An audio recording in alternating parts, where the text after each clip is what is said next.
안산 넓으니까. 갑의 예비후보 양문석입니다. 오늘 이 자리는 많은 기자분들을 모시고 기자회견을 하는 자리고요. 그리고 안산에서 처음으로 출마 선언을 발표하는 자리입니다.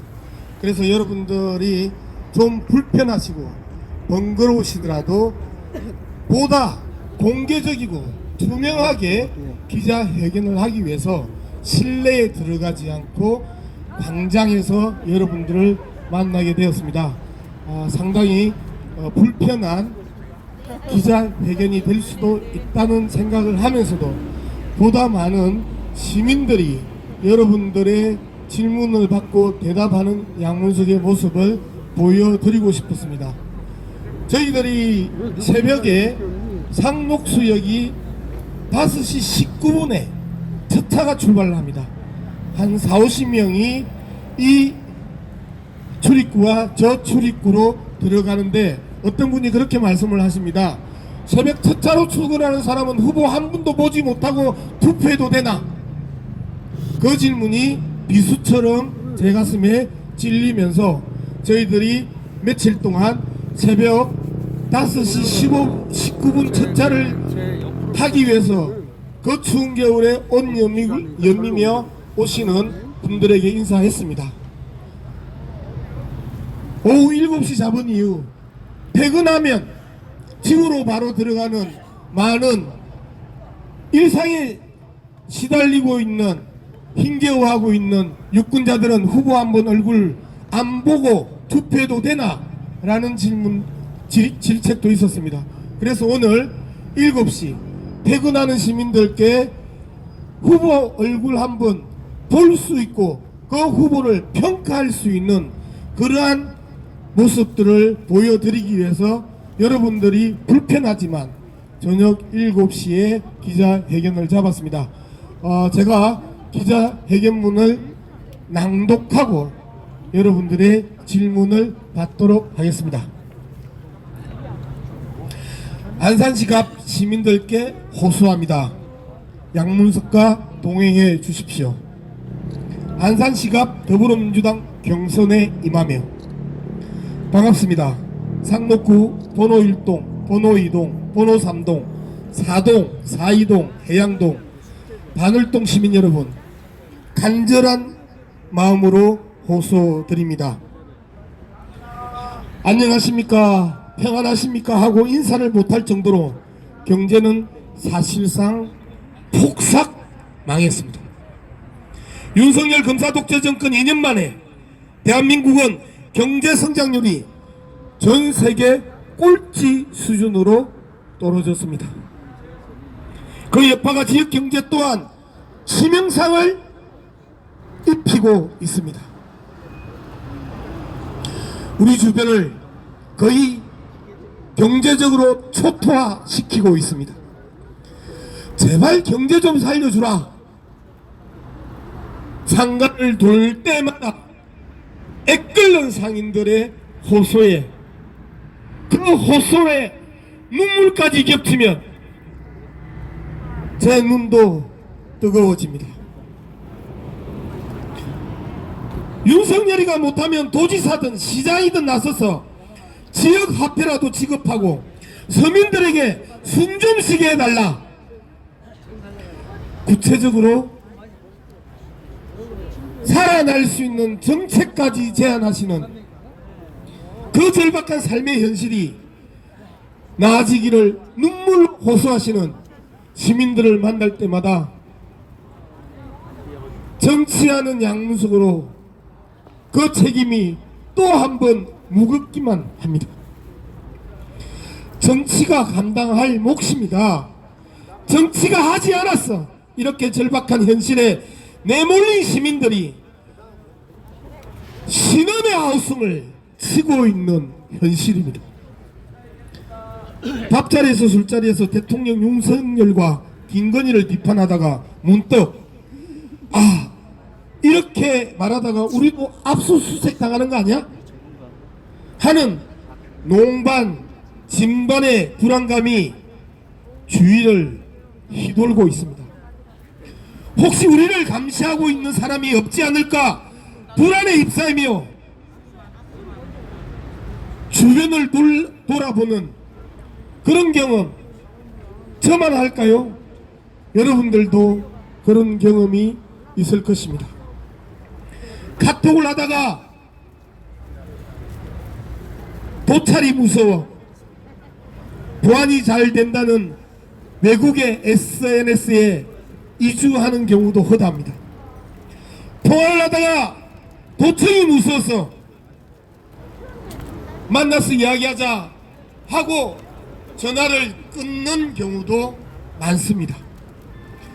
감시와 감찰, 도찰과 도청의 공포가 일상 속에 깊이 스며든 현실, 윤석열 정권이 조성한 일상에서의 공포가 자유를 짓눌러 숨쉬기도 곤란한 상황에서 대통령 윤석열은 외국에 나가서 자유를 앵무새처럼 얽어대며 전형적인 후진국의 독재자 흉내를 내고 있습니다. 이런 윤석열 검사 독재 정권은 선거로는 심판의 대상이요, 국회에선 탄핵의 대상이요, 거리에선 파도의 대상입니다. 경제폭망으로 시민들의 삶을 벼랑 끝으로 몰아가는 무능, 자유를 질식시키며 공포정치로 독재자의 길을 걷는 무능하고 부악한 대통령을 이제 끌어내려야 합니다.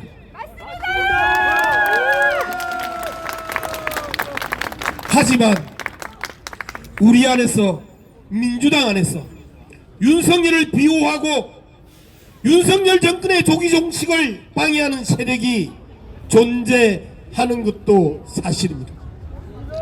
윤석열 검사 독재 정권과 투쟁하는 민주당 이재명 대표와 지도부를 공격하는 자들이 끊임없이 발목을 잡고 있습니다.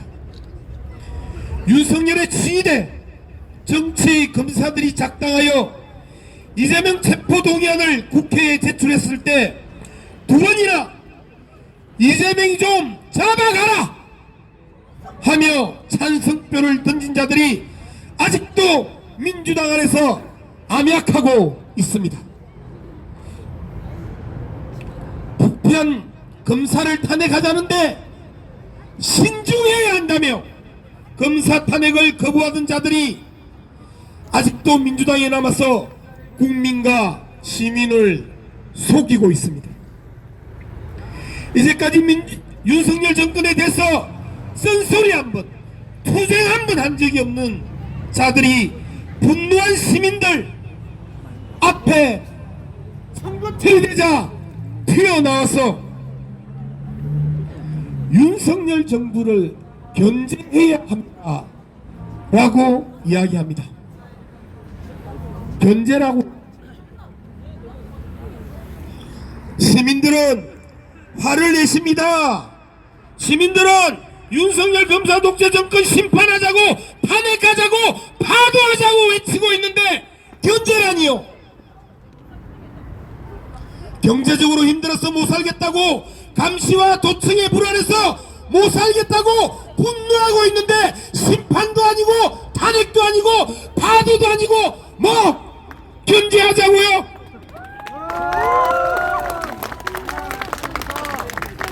마치 다른 나라에 살다가 온 사람처럼 견제 운운하며 한가로운 소리를 하니 시민들이 분노하는 게 너무 당연합니다.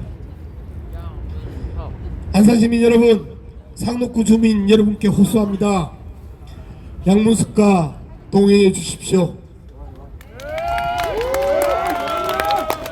윤석열 검사 독재 정권과 싸우지 않는 민주당 정치인과 양문석은 싸우고 있습니다. 공개적인 자리에서 대놓고 윤석열 대통령과 개인적으로 친하다, 아직도 내 전화는 받는다,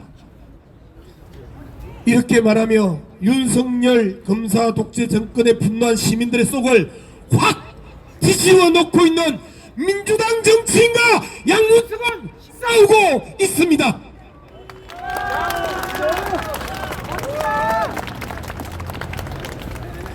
윤석열 검사 독재 정권과 싸우고 있는 민주당의 당대표 이재명과 이재명의 지도부를 틈만 나며 비난하며 공격하며 몰두하던 민주당 정치인, 지역에서 시민들과 소통은커녕 콧배기도 안 보인다는 시민들의 지적은 외면하고 오히려 시민들과 소통하던 시의원, 도의원 등 자신의 잠재적 경쟁자를 모조리 제거하고 자신의 핵심 측근만 도의원, 시의원으로 만들어주며 시민과 소통의 길을 끊고 자기만의 왕국을 만들어 윤석열처럼 왕노릇하는 민주당의 반민주적 권력남용적 정치적 갑질이 체질화된 못된 민주당 국회의원들과 양문석은 싸우고 있습니다.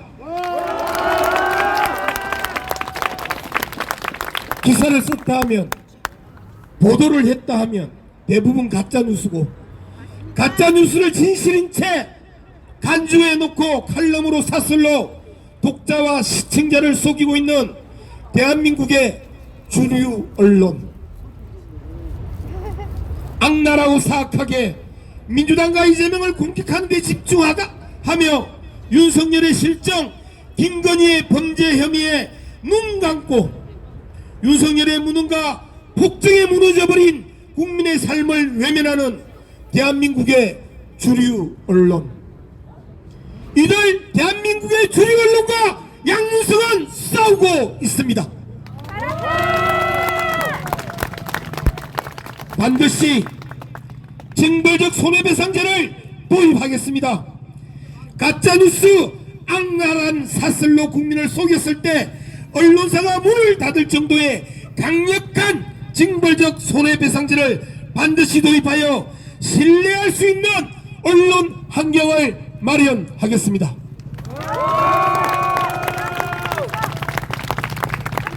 언론개혁은 곧 검찰개혁입니다. 사악한 검사 집단이 슬쩍슬쩍 언론의 가짜 정보를 흘리고 언론은 검찰 관계자에 따르면 이라고 정보 제공자를 숨겨줍니다. 못된 검사들과 짬짬이하며 자신들의 입맛대로 특정 정당, 특정 기업, 특정 정치인, 특정 기업인 뿐만 아니라 일반 시민마저도 죽이고 살리는 심판자 행세를 하고 있습니다.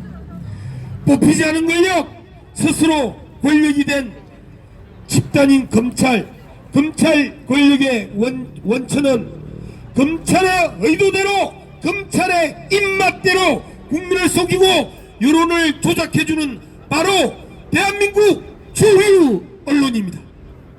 그래서 검찰과 언론의 이런 짬짬이를 끊어내는 것, 검찰의 장난질을 차단하는 제1요소가 바로 언론이 검찰발 가짜뉴스를 보도해서 여론을 조작하지 못하도록 하는 겁니다.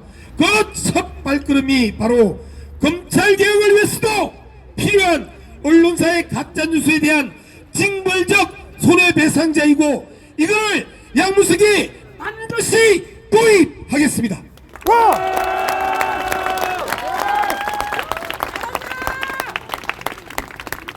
지역 공약은 당장 시급하고 절실한 문제만 간추려 일부 발표했고 본선까지 충분히 검토하여 발표할 예정입니다. 양문석이 일방적으로 공약을 만들어 발표하지 않겠습니다. 지역 주민들의 말씀을 충분히 듣고 공약을 확정하겠습니다. 예산 전문가의 조언을 듣고 있습니다. 지역 주민들과 소통해서 우선순위를 정해 1차년부터 4차년까지 실현 가능한 로드맵을 짜서 발표하겠습니다. 대통령 후보처럼 달콤하고 거대하지만 따져보면 실현 가능성은 거의 없는 그런 공약으로 시민들을 속이지 않겠습니다. 그동안 한 게 뭔데? 뭐 하나 제대로 해놓은 게 도대체 뭔데? 하는 시민들의 질책을 받는 그런 공약, 그런 정치 끝장내겠습니다. 왜 거짓말을 해? 공약을 믿고 표를 찍었는데 어려우면 어렵다고 설명을 해줘야 할 것 아니야. 하고 있으면 어디까지 진척됐는지 이야기를 해줘야 될 거 아니야. 어디서 막혀있는지 이야기 해주면 어디 덧나? 라고 분노하는 그런 공약, 그런 정치 양무석이 반드시 끊어내겠습니다. 그런 공약, 그런 정치 더 이상 안산에서, 안산갑에서 발붙이지 못하도록 끝장내겠습니다. 사람을 바꿔야 합니다. 정치를 바꿔야 합니다. 그래야 우리의 삶이 바뀝니다. 우리의 일상이 바뀝니다. 우리의 일상이 나아집니다. 양무석과 동행해 주십시오. 양무석과 더불어 함께 무능한 폭정의 독재자 윤석열 검사 독재 정권을 선구로 심판하고 국회에서 탄핵하고 거리에서 타도하는데 양무석이 앞장설 것입니다.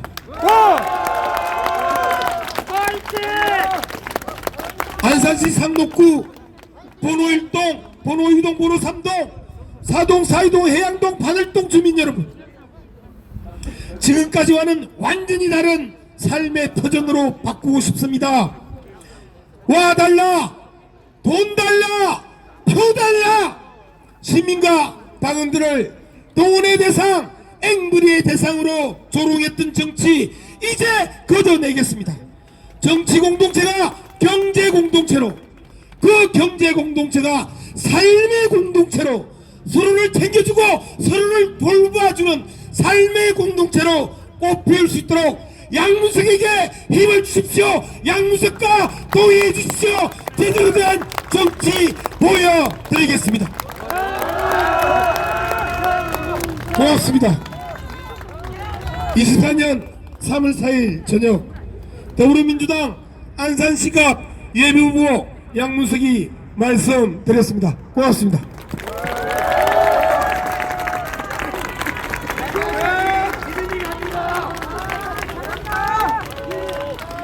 우리 기자님들의 질문을 받도록 하겠습니다.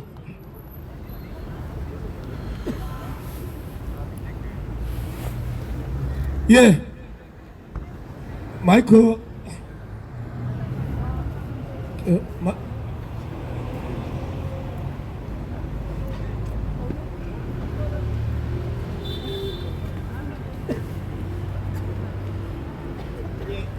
카메라를 가리니까는 앉아서 질문 드리겠습니다. 예, 저기 양무석 박사님 그 출마 기자회견 아주 잘 들었습니다. 힘 있는 그 말씀이셨습니다.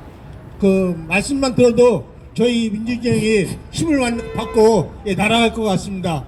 예, 우리 양무석 박사님을 확실하게 믿고요. 그리고 한 가지 질문은 만약 그 이번에 그 국회의원이 내신다면은 윤석열 탄핵에 앞장서실 수 있습니까? 예, 제가 이 출마 선언문 전반에 걸쳐서 말씀드렸던 내용입니다. 윤석열 검사 독재 정권을 선거에서는 심판하고 국회에서는 탄핵하고 거리에서는 타도하는 이 투쟁의 대열에 기꺼이 깃발이 되겠습니다. 또 다른 질문 받도록 하겠습니다.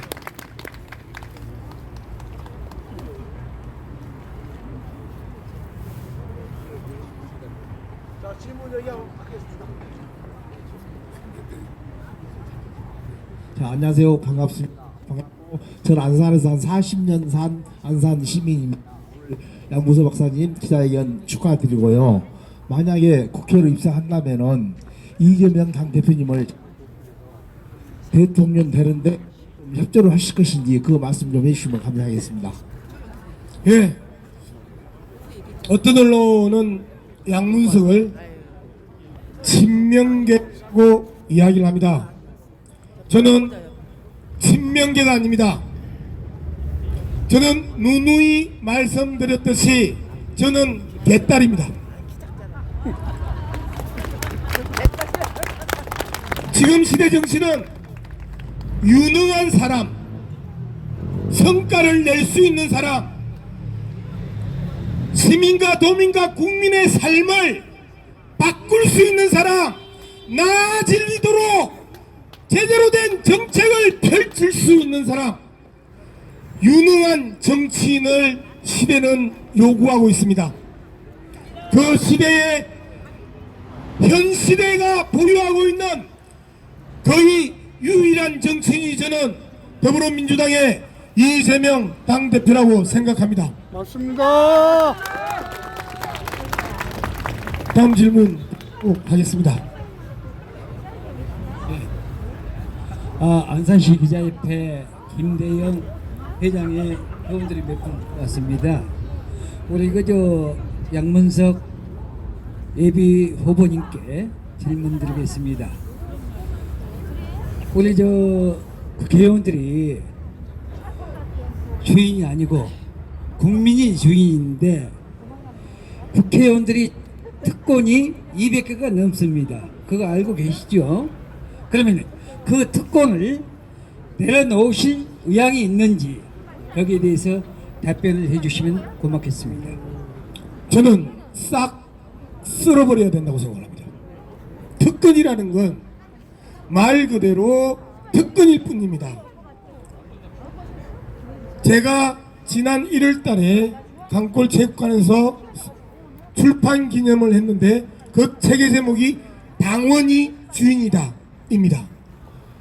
이 경선이 끝나고 나면 이제 본선으로 들어갑니다. 본선에서는 저의 다음 책 제목이 국민이 주인이다. 국민이 받지 못하는 선출직 시의원, 도의원, 국회의원이 받는 이 모든 특권 싹 쓸어버리겠습니다. 봄맞이 대청소하듯이 빗자루 들고 싹 쓸어버리겠습니다. 한 가지 더 질문 드리겠습니다. 지금 저 지자체는 우리가 그저 정당 공천을 받는데 강역이든 기초든 또 기초의원, 강역 의원 모두 다 국회의원의 영향을 많이 받고 있습니다. 그런데 그 부분도 진정한 지자체가 되기 위해서는 공천이 배제가 돼야 된다고 생각하는데 우리 양 예비 후보님께서는 어떻게 생각하시는지 말씀해 주시기 바랍니다. 저는 생각이 좀 다릅니다. 좋은 제도를 잘못 운영함으로써 국회의원이 자신의 부하 직원처럼 시의원을, 도의원을 이용해 저는 처먹었다고 생각합니다. 같은 선출직입니다. 시정을 책임지는 시의원, 도정을 책임지는 도의원, 국정을 책임지는 국회의원은 같은 동지이고 동급입니다. 왜 국회의원이 시의원들의 목을 뗐다 붙였다 장난질을 합니까? 도의원의 목을 뗐다 붙였다 장난질을 합니까? 시의장 되면 잠재적 경쟁자로 왜 제거돼야 됩니까? 도의회 의장 되면 왜 잠재적 경쟁자로 제거돼야 됩니까? 재선하고 시민들하고 함께 호흡하며 시민들의 의사를, 시민들의 의견을 많이 수렴했던, 열심히 시민과 함께 풀뿌리 민주주의를 구현하고 있는 그런 시의원들을 왜 잘라야 합니까? 이게 잘못된 제도의 운영이라고 생각합니다. 이 제도는요, 말씀드렸던 것처럼 그 지역의 당원과 그 지역의 주민들이 평가하게 그 권한을 시민들에게 넘겨줘야 됩니다. 그렇게 하는 것이 당원이 주인이고 국민이 주인이고 시의원, 도의원, 공천도 그렇게 해야 된다고 저는 생각합니다.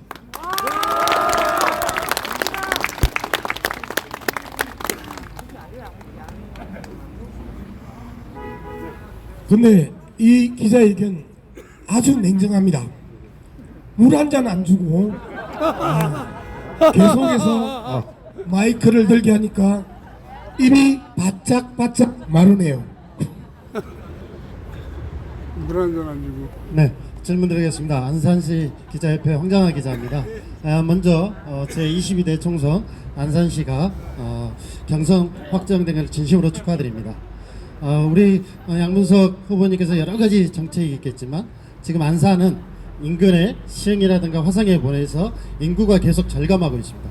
안산이 78만까지 갔다가 현재 63만 미만으로 내려가는 안타까운 실정이 있는데요. 우리 양문석 후보님께서 당선이 된다면 어떻게 인구 정책을 펼칠지 여쭙고자 합니다.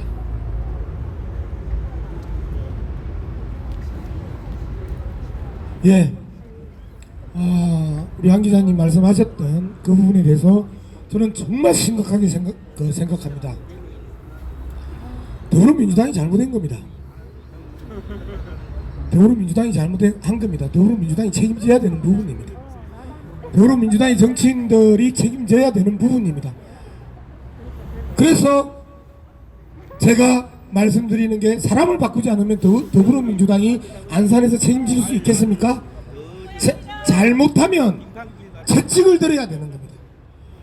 78만의 안산이 10년이 넘었습니다. 그 정점을 찍고 이제는 63만까지 지역구 4개에서 3개로 축소되는 수모를 안산 시민들이 감당하고 있습니다. 어떻게 해결해야 될까요? 저는 안산시 정치판을 통째로 바꾸지 않으면요 이 문제를 해결할 수 없다고 생각을 합니다. 그리고 한 가지만 말씀드리겠습니다. 우리 번호동이나 사동, 팔곡동 연립주택이 많습니다.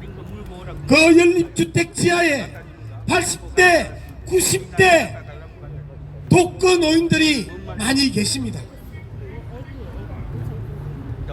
여러분들이 연립주택 앞을 지나가면 4차선에 3차선이 주차로 길이 없습니다.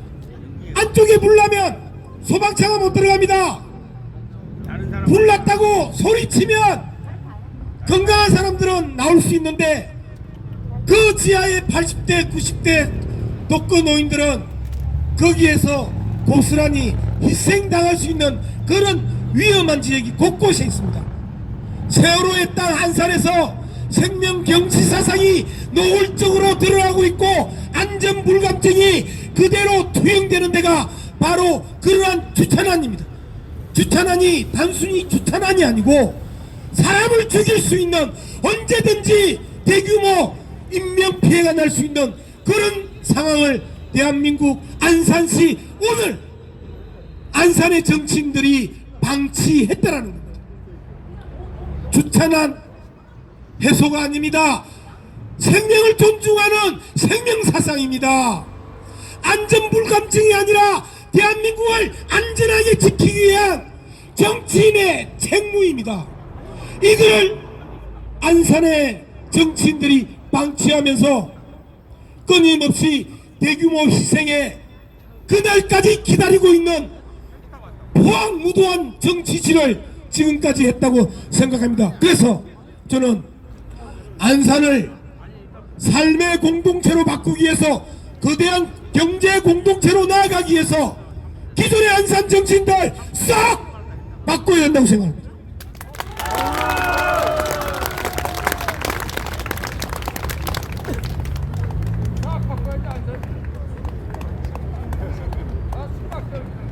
예, 저희 예예.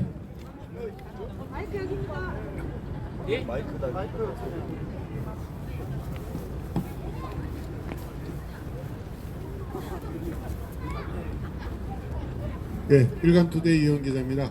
혹시 그 양문석 예비 후보님하고 전해철이 후보님하고 양자 토론을 할 의향이 계신가요? 저는 제발 좀 시켜달라. 기자협회에게 강력하게 요청드립니다. 경선을 하고 있습니다. 경선이 뭐예요? 선거 경쟁을 하고 있는데 후보 두 사람밖에 없는데 저 후보가 도대체 무슨 생각을 하고 있는지, 저 후보가 과거에 무엇을 했으며 현재는 무슨 생각을 하고 있고 미래는 어떻게 만들어 갈 것인지, 거기에 대한 최소한의 토론도 없이 이 선거가 진행되는 것에 대해서 저는 부당하다고 생각합니다. 더불어민주당 중앙당이 이러한 부분에 대해서 강제로 경선 과정에 있어서 공개 토론을 만들어 줘야 된다고 생각합니다. 당은이 주인이라면서요. 주인이 모르는 종복들을 무슨 재주로 뽑습니까?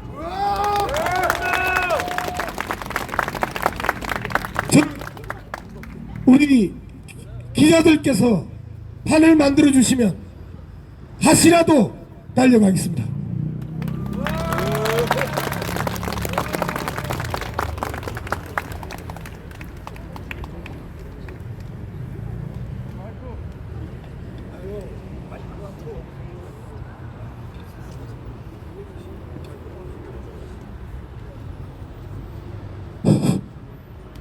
예, 제가 그냥 큰 거는 잘 모르겠지만 생활인으로서 지금 현재 이제 이 정부에서 없어지고 있는 그런 우리 아무도 모르게 없어지고 있는 정책들이 많거든요. 제가 최근에 건강검진을 했는데 매 2년마다 혈액 콜레스테롤 수치를 검사를 해주는데 올해 빠졌어요.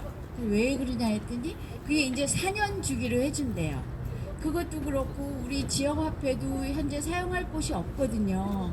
그리고 이제 여기 뭐 안산시의 GTX-C가 이렇게 뭐 착공돼서 집값이 뭐 오른다 뭐 그런 얘기 이미 많이 올랐지만 근데 실제 서민들한테는 그게 아무 상관이 없는 얘기예요. 그래서 많은 복지 정책들이 지금 없어지고 있는 것들에 대해서 꼭 좀 짚어서 그런 것들을 다시 한번 이렇게 복구할 수 있도록 꼭 좀 해주세요. 그게 제 당부입니다.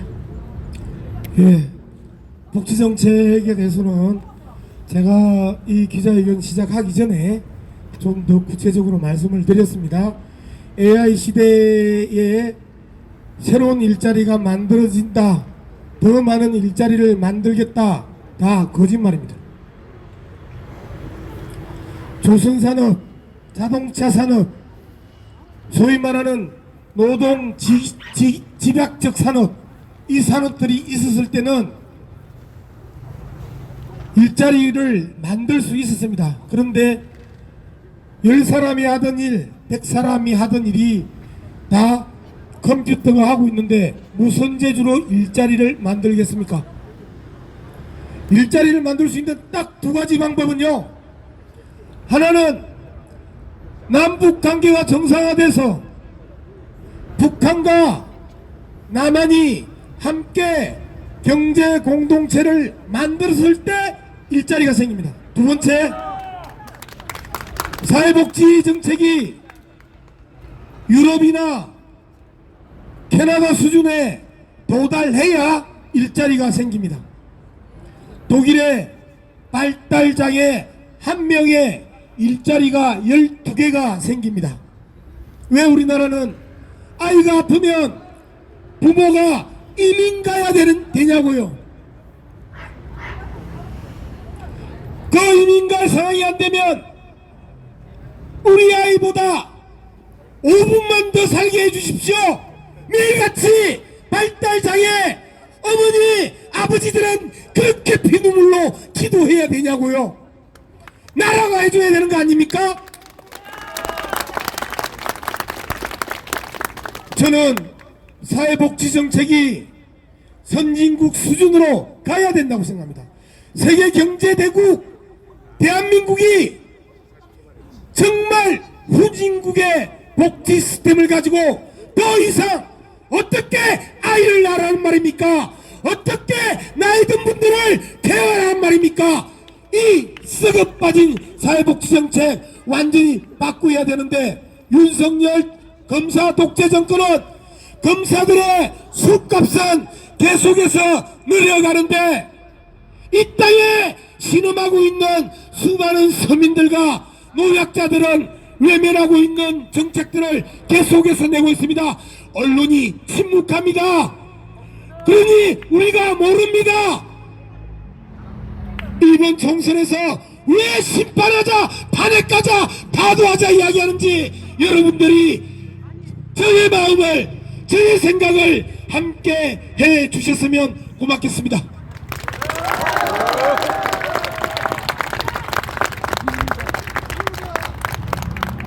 예, 정해진 시간이 있어서 이제 더 이상 저희들이 이야기를 할 수 있는 상황이 아닌 것 같습니다. 그리고 우리 캠프에서 물을 느껴주면서 제 목이 살짝 쉬었습니다.